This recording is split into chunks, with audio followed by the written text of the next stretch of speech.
नमस्कार, आप देख रहे हैं नोएडा खबर। मैं हूं विनोद शर्मा।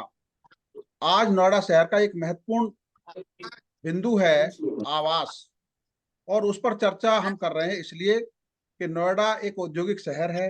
औद्योगिक शहर में हर वर्ग रहता है, चाहे उच्च आय वर्ग हो, मध्यम आय वर्ग हो या गरीब वर्ग। आवासीय नीति ऐसी होनी चाहिए। रामचरितमानस में लिखा है कि मुखिया मुखसो चाहिए। मुखिया जो है वो मुख जैसा होना चाहिए, जो आहार तो ले लेकिन शरीर के सभी अंगों का पोषण करे। तो जब रामचरितमानस में ये लिखा है तो राम राज्य की अवधारणा है कि हर एक के लिए आवास। लेकिन पिछले 2004 से, यानी अब 20 साल होने जा रहे हैं, नोएडा प्राधिकरण की आवासीय नीति पर सवाल उठने लगे हैं। जो अब पहले नीति थी EWS, LIG, MIG, HIG duplex, यानी हर वर्ग के लिए थी। लेकिन धीरे धीरे वो एक आवासीय समितियों को दी जाने लगी। उससे भी कुछ थोड़ा सा फायदा हुआ। लेकिन जब से ये आवासीय योजना बिल्डरों के हवाले हुई, तब से उस वर्ग की चिंता छोड़ दी गई जिसकी जिसको आवास की सबसे ज्यादा जरूरत है। नतीजा ये हुआ कि जब प्राधिकरण ने अपने दरवाजे बंद कर दिए और बिल्डरों के यहाँ इसका कोई प्रावधान नहीं था, तो कॉलोनाइजरों ने उनके लिए दरवाजे खोल दिए और उससे नोएडा एक अनियोजित शहर की तरह विकसित होने लगा। और उसका असर यह हुआ है कि नोएडा का एक अनियोजित विकास विकास के जो मानक थे नोएडा के लिए कभी, उससे धूल धूसरित होने लगा। मैं आप सबको चर्चा में शामिल करने से पहले थोड़े से आंकड़े में बता दूं कि जब नोएडा 1976 में बना था, तो यहाँ का जो रहने की जनसंख्या का जो वो बना था, वो 85 हेक्टेयर में 85 पीपीएच बना था। यानी 1 हेक्टेयर में 85 लोग रहेंगे, ताकि एक अच्छी लाइफ स्टाइल वाला शहर बने। लेकिन हुआ ये कि आज 2250 पीपीएच का एवरेज है, यानी 2250 लोग 1 हेक्टेयर में रहते हैं, और उससे कितनी सारी समस्या पैदा हुई। लेकिन जो आवासीय नीति है, अब जिन्होंने 1978-80 के आसपास घर खरीदे होंगे, उनको 40 साल हो गए, उनकी सेकंड जनरेशन, थर्ड जनरेशन तैयार हो गई। उनके लिए जो उस समय आवास मिले, चाहे ईडब्ल्यूएस मिले, एलआईजी मिले, एमआईजी मिले, तो उनको वो घर छोटे पड़ने लगे। अब वो उनकी कैपेसिटी इतनी तो नहीं है कि वो महंगे घर खरीद ले बिल्डरों से। समय आ गया कि प्राधिकरण को अपनी आवासीय नीति पर पुनर्विचार करना चाहिए। इस चर्चा में महत्वपूर्ण लोग शहर के भाग ले रहे हैं। मैं अपने जो मेहमान हैं उन सबका परिचय करा दूं। सबसे पहले हमारे साथ हैं नोएडा एंटरप्रेन्योर एसोसिएशन के अध्यक्ष विपिन मल्हन जी। स्वागत है मल्हन जी। नमस्कार जी। नमस्कार जी, थैंक यू जी, नमस्कार। Thank you. डीडीआरडब्ल्यू के अध्यक्ष हैं एनपी सिंह जी। आवाज नहीं आ रही आपकी? डीडीआरडब्ल्यू के अध्यक्ष हैं एनपी सिंह जी, मैं उनका स्वागत करता हूँ। सिंह साहब नमस्कार। Thank you, thank you. नमस्कार, नमस्कार भाई साहब, थैंक यू। फोनरवा से हमारे साथ हैं के जैन साहब, जो जनरल सेक्रेटरी हैं। वो इस मुद्दे पर चर्चा के लिए हमारे साथ मौजूद हैं। मैं के जैन साहब का स्वागत करता हूं आज की इस पर चर्चा में शामिल होने नमस्कार के लिए। नमस्कार। उसके जी, साथ साथ नमस्कार। पवन यादव जी हैं, जो एमआईजी फ्लैट सेक्टर 100 में रहते हैं। क्योंकि फ्लैटों की समस्या पे शुरू हुआ है डिस्कशन, तो पवन यादव जी ने मुद्दा उठाया कि ऑक्शन में प्लॉट क्यों बिक रहे हैं रेजिडेंशियल, उन पर पाबंदी लगनी चाहिए। इसके लिए आपको बहुत बहुत धन्यवाद और आपका स्वागत है आज की इस चर्चा में। ग्रामीण क्षेत्र का प्रतिनिधित्व करने के लिए नमस्कार हमारे सर, साथ नमस्कार। नोवरा के प्रेसिडेंट रंजन तोमर जी हैं। गांव की आबादी लगातार बढ़ती जा रही है और गांव के उस वर्कर का बोझ गांव उठा रहा है, जो नोएडा प्राधिकरण को उठाना चाहिए। तो आज की इस चर्चा में शामिल होने के नमस्कार लिए सर, सब बहुत बहुत धन्यवाद। बहुत धन्यवाद। और हो सकता है थोड़ी देर में योगेंद्र जी भी जुड़ जाएं। इस चर्चा की शुरुआत में मैं सबसे पहले ये जानकारी दूं कि हाल ही में एक फोनरवा की तरफ से भी और अभी पवन यादव जी ने कल ये मुद्दा उठाया कि प्राधिकरण आवासीय प्लॉट ऑक्शन में क्यों बेच रहा है। एक प्लॉट अगर 60 लाख का है तो क्या कैपेसिटी हर एक इंसान की है? इसका मतलब ये जो उच्च आय वर्ग के लोग हैं वो रेजिडेंशियल में भी वही रहेंगे। इंडस्ट्री में भी ऑक्शन हुआ था, लेकिन सरकार की समझ में आया कि जब हम इन्वेस्टमेंट के लिए निवेशकों को बुलाने विदेश जा रहे हैं और अपने यहाँ ऑक्शन में हम प्लॉट बेचेंगे तो वो क्यों आएंगे। और प्राधिकरण ने वो नीति, तीनों प्राधिकरण ने नीति बदली कि भाई वो उससे नहीं मिलेगा। लेकिन अब सवाल उठ रहे हैं आवासीय नीति पर। सबसे पहले मैं इस मुद्दे पर क्योंकि रंजन जी ये पवन यादव जी ने शुरुआत में उठाया है, थोड़ा सा बात करूंगा, उसके बाद फिर मैं विपिन जी पे आऊंगा। पवन जी, फ्लैट की और प्लॉट का जो मुद्दा आखिर क्यों उठाया आपने ये, क्योंकि ये तो काफी दिन से चल रहा था। पवन यादव, पवन जी। हाँ, नमस्कार। मैं पवन यादव, सेंचुरी अपार्टमेंट सेक्टर 100 का जनरल सेक्रेटरी। जी जी। मैंने अभी एक स्कीम देखी। एक स्कीम रेटुंडा की चल रही थी इंडस्ट्रियल की।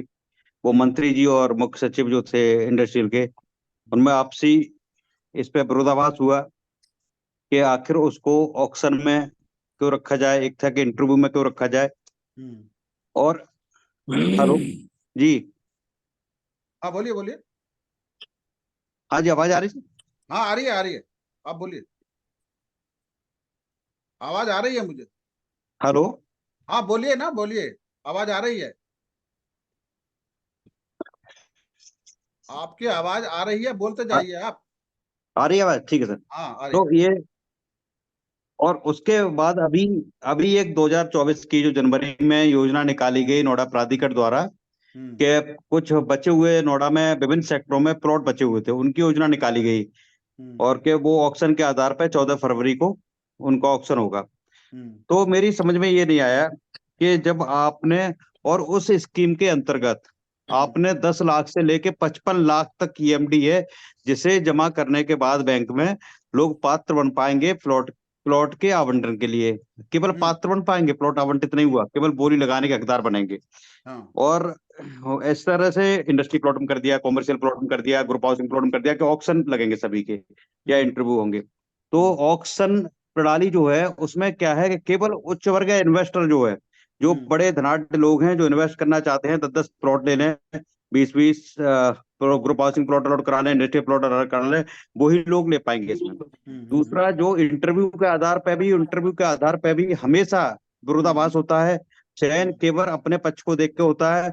अगर हम्म दो लोग इंटरव्यू देने आए हैं तो हम एक से तो अमेरिका के बारे में कुछ पूछ लेंगे, 1960 में अमेरिका में कौन राष्ट्रपति था, कौन प्रधानमंत्री था, और एक से जो भारत जिसे हमें देना होगा उससे पूछ लेंगे कि भारत में कौन था, हमारे हम्म। जिले का नाम पूछ लेंगे। तो जी जी। उसे इंटरव्यू में पास कर लेंगे। तो इंटरव्यू भी कभी पारदर्शी नहीं रहता है। इसका हम्म सबसे अच्छी पारदर्शी तरीका ये था, चाहे इंडस्ट्री प्लॉट हो, विपिन मल्लन साहब बैठे हैं, जो लोग हजारों, कई सालों से यहाँ पर हजारों लोग ऐसे हैं जो कई सालों से नोएडा में उद्योग लगाए हैं और किराए पर उद्योग चला रहे हैं। तो उन्हें वरीयता दी जाए, ड्रॉ के माध्यम से किया जाए, तो किसी का भी प्लॉट आ सकता है जो आपका सरकारी दर है। इसी हम्म तरह से जो अभी प्लॉट स्कीम आई है, हम्म आप इसमें ड्रॉ के माध्यम से करिए, एक सरकारी रेट रखिए, क्योंकि जो किसान की आपने जमीन ली है वो एक सरकारी रेट पर ली है। हम्म। आवाज आपका हाथ लग गया। हाँ बोली अपना, लगा- हाँ हाँ ठीक है। आप हाँ हाँ। बोली लगा के आप किसान की जमीन तो आपने बोली लगा के नहीं ली, आपने हम्म। मुआवजा तय कर दिया कि 2,000 रुपए, 3,000 रुपए, पहले तो सैकड़ों में मुआवजा था, सैकड़ों रुपए मीटर, 28 रुपए मीटर, 16 रुपए मीटर, जो सिटी सेंटर की जमीन ली आपने। 4 रुपया तो गज। आपने किसान की जमीन जब, जी, 4 रुपया गज, 4 रुपया गज। तो जब किसान की जमीन आपने ऑक्शन में नहीं ली, 4 रुपए हाँ। गज था, आप वही 4 रुपए गज की 1 लाख रुपए मीटर जमीन का ऑक्शन लगा रहे हैं, 2 लाख रुपए मीटर सेक्टर सिटी सेक्टर 32 का। आपने उसमें कौन सा इन्वेस्ट कर दिया है? आपने केवल चारों तरफ सड़क बना के छोड़ी है। जब उस प्लॉट के चारों, जो भी आप डेवलपमेंट करते हैं नोएडा प्राधिकरण, उसका पैसा उस प्लॉट की कीमत में जोड़ के ही एक रेट निकालते हैं। जब हम्म आपने रेट निकाल दिया इसका कि 1 लाख रुपए रेट है, 50,000 है, 80,000 है, तो आप उसको सरकारी तरीके से, अगर आप ऑक्शन के द्वारा बेचेंगे तो ये तो प्रॉपर्टी डीलर का काम हो गया ना। हम्म प्रॉपर्टी डीलर एक प्लॉट को मार्केट में रखता है और जो ज्यादा पैसा दे उसे बेचता है। तो हम्म आपका काम, नोएडा प्राधिकरण का काम प्रॉपर्टी डीलर का नहीं है। नोएडा हम्म प्राधिकरण का काम था इस क्षेत्र की जमीन को लेके यहाँ इंडस्ट्रियल विकसित करनी थी, और इंडस्ट्रियल में रहने वाले सबसे पहले आम आदमी, मजदूर के बारे में सोचना था। आपके 2006 में ये ईडब्ल्यूएस, एमआईजी, एलआईजी प्लॉटों की स्कीम निकली थी, वो 2010 में मिले। उसके बाद एक मजदूरों के लिए, गरीब लोगों के लिए काशीराम योजना आई। उसके बाद 2015-16 में समाजवादी योजना आई, कुछ फ्लैट दिए गए एक एक कमरे के। हम्म उसके बाद आपकी कोई योजना नहीं है, आप धड़ाधड़ देख रहे हैं। आप 154, 151, 155 की तरफ देखें, आप वहाँ बहुत बड़ा सा आप गोल्फ कोर्स बना रहे हैं कि इंडस्ट्री जो आएगा गोल्फ खेलेगा, अच्छी बात है, वो इंडस्ट्री लगे, अच्छी बात है। लेकिन इंडस्ट्री के बगल में जो मजदूर लेबर काम करके निकलेगा वो कहाँ रहेगा? उसके लिए आप ईडब्ल्यूएस नहीं ला रहे, श्रमिक कुंज नहीं बना रहे, एक कमरे का मकान नहीं बना रहे। तो सबसे बड़ी चिंता ये थी, आप सीधा ठीक प्राइवेट सोसाइटी को बेच दे रहे हैं। आप 155 में फैक्ट्री लगाएंगे, 151 में जो 1-1 करोड़ के 5-5 करोड़ के फ्लैट हैं, उसमें कैसे मजदूर रहेगा। तो ठीक हमारी बात है। चिंता ये थी कि ठीक ये है। जो योजना आई है इसको रद्द किया जाए, इसका केवल केवल आवंटन। और आवंटन में भी क्या करते हैं, अभी थोड़े कुछ स्कीम ड्रॉ की निकालते हैं, उसमें भी क्या करते हैं कि जो वन टाइम जमा करेगा, 1 महीने में पैसा जमा करेगा, उसे प्राथमिकता दी जाएगी, और जो हम्म किस्तों में जमा करेगा उसे दूसरे ऑप्शन में लिया जाएगा। ये नहीं हम्म। होना चाहिए। सरकारी चीज का ठीक है। आवंटन हो रहा है, तो इसमें ठीक एक मिनिमम 1 लाख रुपए 2 लाख रुपए आप रजिस्ट्रेशन मनी ठीक रखिए, है। उस पर बैंक भी ठीक है।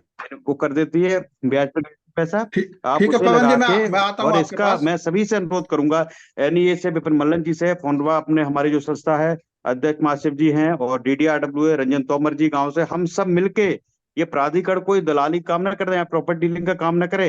हम सब मिलके हमारे रहवासी या मजदूर जो भाई रह रहे हैं, उन सब के लिए छोटे छोटे प्लॉट की या छोटे छोटे फ्लैट की स्कीम भी आए, उसके लिए सब मिलके आवाज उठाएं, और ये ऑक्शन प्रणाली को प्रॉपर्टी डीलिंग का काम। ठीक ठीक ठीक ठीक।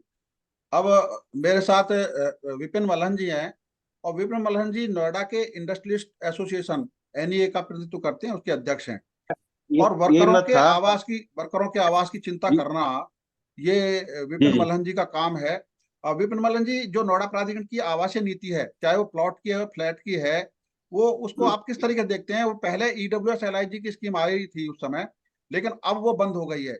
इसको लेकर जो स्कीम ऑक्शन की आ रही है, उस पर क्या आप सोचते हैं? वो क्या वो बंद नहीं होनी चाहिए, बदलनी नहीं चाहिए नीति जी? नमस्कार जी, सारे भाइयों को प्रणाम।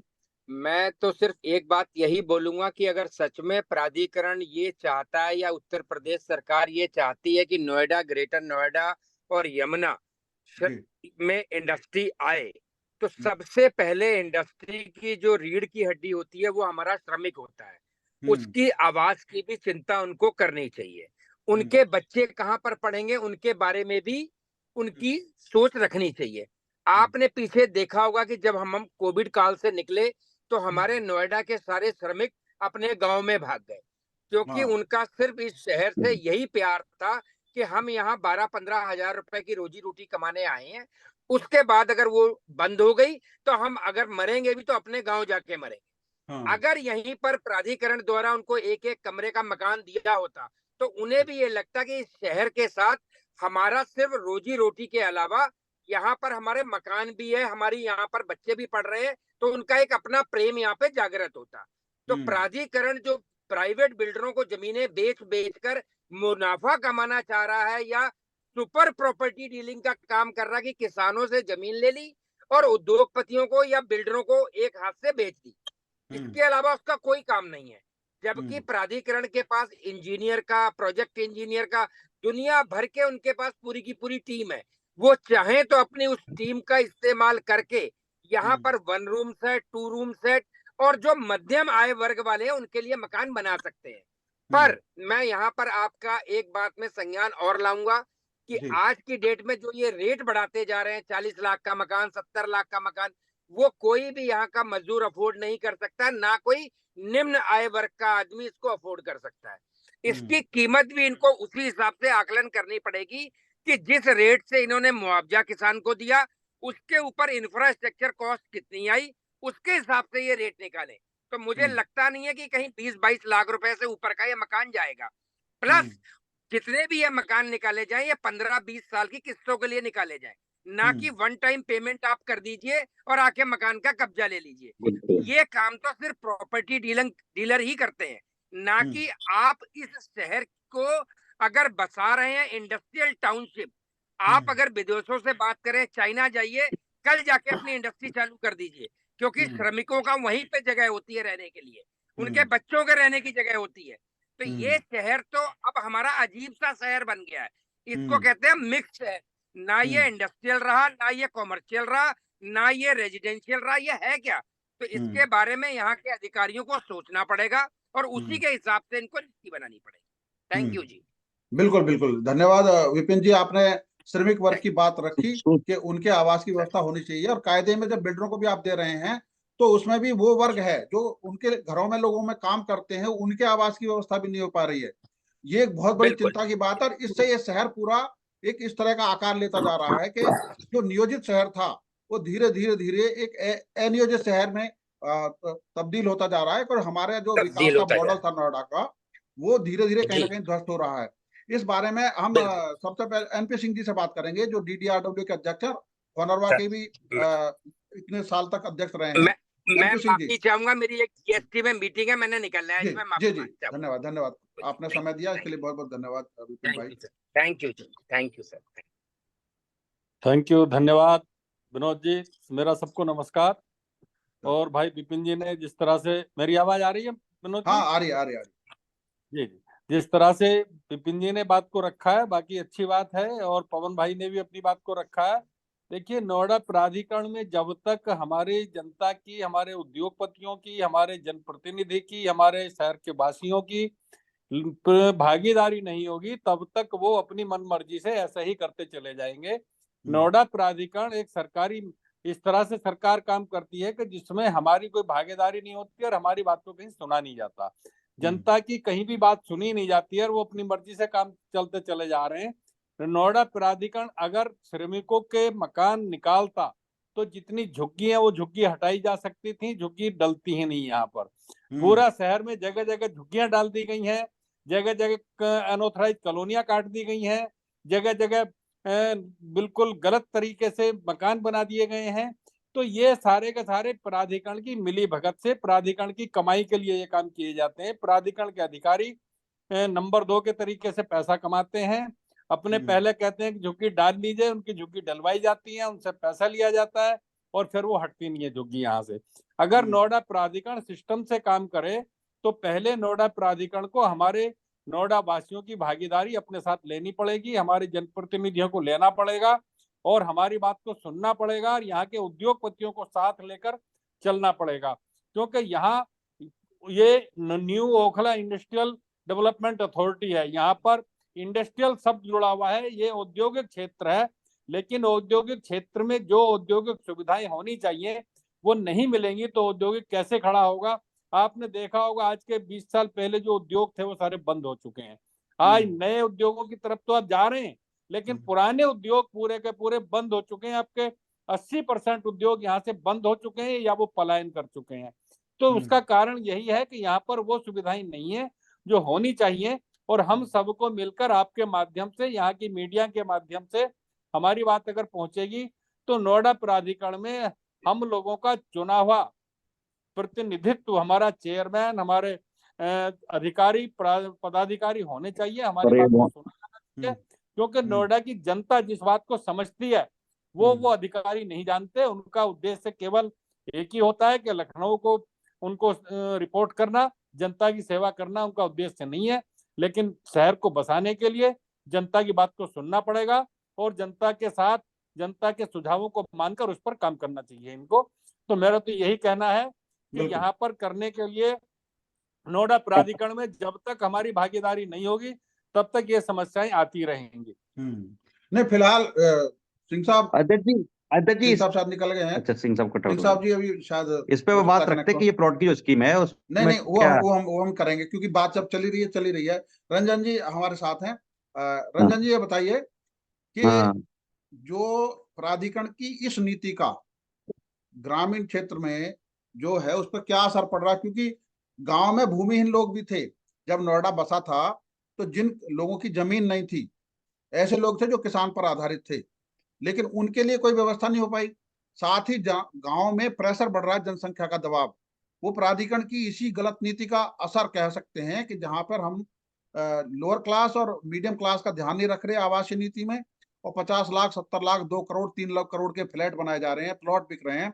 तो उससे उस 35% आबादी का जो कैपेसिटी, जिनकी परचेजिंग पावर की नहीं है फ्लैट खरीदने की या प्लॉट खरीदने की, उसका सारा बर्डन ग्रामीण उस पर पड़ रहा है। तो आप क्या समझते हैं कि ये नीति जो सही है प्राधिकरण की वो बदलनी चाहिए, और जो अभी समय ऑक्शन में प्लॉट बिक रहे हैं उस पर पाबंदी लगनी चाहिए, और सारा सिस्टम वो इस तरह का होना चाहिए जिससे कि ड्रॉ और लॉटरी के जरिए प्लॉट मिलना चाहिए। और 4 ही कैटेगरी है, ग्रामीण है, इंडस्ट्रियलिस्ट है, और उसके साथ साथ एक कैटेगरी ये है कि जो व्यापारी हैं जो यहाँ काम करते हैं, एक वर्कर है जो यहाँ काम करता है। पहले इनको दें, निवेशकों की बजाय जो जरूरतमंद है उनके लिए आवास नीति होनी चाहिए। जी रंजन जी। बहुत बहुत धन्यवाद सर मुझे यहाँ बुलाने के लिए। आवाज आ रही है सर मेरी? हाँ बिल्कुल आ रही है, बिल्कुल आ रही है। जी, अरे देखिए सर, मैं आपको बताऊं कि नोएडा प्राधिकरण की नीति हमेशा से ही सिर्फ और सिर्फ एक रास्ते पे चलती है, वो है पैसा कैसे ज्यादा से ज्यादा कमाया जाए। मैं पवन भाई का धन्यवाद करता हूँ। यहाँ की अगर संस्थाएं ना होती, हमारा नोएडा संस्थाओं का शहर है, ऐसे मुद्दे उठाते नहीं अगर पवन भाई जैसे लोग, एनपी सिंह अंकल जैसे लोग, जैन साहब जैसे लोग, भाई विपिन मल्हन जी जैसे लोग, वरना यहाँ पे ये सिर्फ और सिर्फ एक ही नीति पर चलते हैं कि कैसे यहाँ को लूटा जाए, कैसे यहाँ के पैसे को ट्रांसफर किया जाए। हम्म यहाँ की डेंसिटी, जैसे आपने बताया कि गाँव के अंदर जो डेंसिटी की बात आपने कही, हम्म गांव के अंदर डेंसिटी मुझे लगता है शहर से, बल्कि मुझे कहता हूँ दुनिया में सबसे ज्यादा अगर डेंसिटी कहीं होगी तो वो उनके टॉप 10 में या टॉप 5 में नोएडा के गांव आएंगे। हम्म और इस तरीके की स्थिति बना दी गई है कि मैंने एक आरटीआई लगाई थी सर, मैं आपको बताऊं कई साल पहले, कि हम्म क्या जब ये पूछा था कि इंडस्ट्रियल टाउनशिप करके इन्होंने हमारी ग्राम पंचायतें समाप्त कर दी थी, कि क्या जब नोएडा प्राधिकरण ने ये इंडस्ट्रीज बनाई तो क्या जो इसके श्रमिक हैं उनके लिए, या जो जॉब सीकर्स हैं जो यहाँ पे जो नौकरी करते हैं, श्रमिक के ऊपर मिडिल क्लास के लोग भी हैं, क्या उनके लिए भी अलग से आपने प्लैंड हम्म फ्लैट्स या घर या प्लॉट आवंटित स्कीम बनाई? तो इन्होंने इस तरीके की कोई स्कीम हम्म कभी भी लॉन्च नहीं करी है, स्पेशली हम्म फॉर इंडस्ट्री। जिस तरीके की बात हो रही है, हम्म इंडस्ट्रियल शहर है, तो हम्म इनकी नीति और नियत में हमेशा से फर्क रहा है। हम्म जिस तरीके से गांवों पे प्रेशर बन गया, वो नर्क बन गए, हम लोग समझते नहीं है असल में सर। गांव का निवासी सीधा होता है, सीधे आदमी होते हैं हम, हमें किराया मिल रहा है तो हमें लग रहा है कि बहुत अच्छा है, लेकिन जिस तरीके की जो वो लोग रह रहे हैं, उनकी इनह्यूमन कंडीशन में रह रहे हैं, जिस तरीके की वो परेशानियां झेल रहे हैं, सेफ्टी का भी कंसर्न बहुत बड़ा है। गाँवों में किस तरीके से लोग रह रहे हैं, बड़ी बड़ी बिल्डिंगें बना दी जा रही हैं, उनका कोई ऑडिट का सिस्टम नहीं है, तो अगर बिल्डिंग गिरती है तो उसकी जिम्मेदारी नोएडा प्राधिकरण कभी नहीं लेगा। तो हम्म इस तरीके की जो सिस्टम, जो भाई ने, पवन भाई ने ईडब्ल्यूएस की बात रखी है, कि एक बात बताइए, ईडब्ल्यूएस या कोई जो इस तरीके का फ्लैट है वो वही ले सकता है, वही लेने की कोशिश करेगा जो निम्न वर्ग का व्यक्ति है? अगर आप बोली का सिस्टम ऐसे सिस्टम में बना देंगे तो वो कहीं बिल्कुल नाजायज है, इसे रोक इस पे लगनी चाहिए। और एक ऐसा सिस्टम ग्रामीणों के लिए, या मैं तो कह रहा हूँ ग्रामीणों को इतनी सारी अधिकार है, हमें 5% अधिकार भी नहीं मिलते उसकी। हमारी आवाज हम सर के माध्यम से लगातार उठाते रहते हैं। मैं कह रहा हूँ, मैं एक, मुझे लगता है अगर किताब लिखी जाए नोएडा अथॉरिटी के नाम पे, तो उसका नाम भी होगा failures and failures of Noida authority. जिस तरीके की ये बॉली सिस्टम का अब ये काम कर रहे हैं, इसके खिलाफ हम पवन भाई के साथ, हम सारी संस्थाओं को साथ में मिलना चाहिए। और जैसे कि एनपी सिंह ने बताया कि हमें नोएडा के बोर्ड के अंदर एक हमारा एक किसी न किसी तरीके से प्रतिनिधित्व हो। तो ये प्रॉपर्टी डीलर बन गए sir, money minded property dealer है, दुनिया की सबसे बड़ी property dealing agency Noida authority है। हम्म यहाँ तक कि ईडब्ल्यूएस की जहां तक बात है सर, ईडब्ल्यूएस का रिपेयर तक का भी कुछ लोगों ने कहा है कि जब, जो आपने बताया कि दो तीन तीन पीढ़ियां गुजर गई हैं, अब वो लोग क्या करेंगे? उनके हम्म घर की स्थिति ऐसी हो गई, गिरने को हो रहे हैं, पर क्या करें, वो कुछ कर नहीं सकते। नया हम्म रिपेयर तक नोएडा प्राधिकरण नहीं करता है, बना जो ये जो पुरानी बिल्डिंग्स है जो बहुत सालों से चली आ रही है। तो कहीं हम्म ना कहीं जिसे अमीरों का शहर बना दिया गया है नोएडा प्राधिकरण द्वारा, गरीबों के लिए शहर में कोई जगह नहीं है, आम लोगों के लिए कोई जगह नहीं है। सिर्फ मनी माइंडेड एक अथॉरिटी को सौंप दिया गया है हमें, जो अपनी हम्म मर्जी से चलाती है। इस तरीके की जो ये जो स्कीम लाई गई है, इसका विरोध हम सबको मिलकर करना चाहिए। और जैसे भी सब लोग सम्मिलित होके इसके खिलाफ आवाज उठाएंगे। नोवरा जो नोएडा के गांव की संस्था है और गांव की जो स्थिति है वो इसके कारण बहुत खराब है, क्योंकि हम्म सारा प्रेशर हम गांव वाले झेल रहे हैं। तो कहीं ना कहीं इसके खिलाफ हम जब भी कोई ऐसी जो योजना बनाई जाती है उसके साथ हैं, और बिल्कुल आगे लड़ने के लिए हम तैयार हैं। हम्म। धन्यवाद सर। जैन साहब हमारे साथ हैं। जैन साहब, आप क्योंकि फ्लैट में रह रहे हैं और हमने ये मुद्दा उठाया कि जिन लोगों ने आज से 30-40 साल पहले फ्लैट लिए थे, अब उनके बच्चे, तीसरी जनरेशन आ गई है, सेकंड जनरेशन आ गई है, उनको आवास की आवश्यकता है, उनके खुद के घर छोटे पड़ गए हैं, तो क्या उनके परिवार के लोग क्या ये शहर छोड़ जाएं? उनके लिए एक नई स्कीम नहीं आनी चाहिए?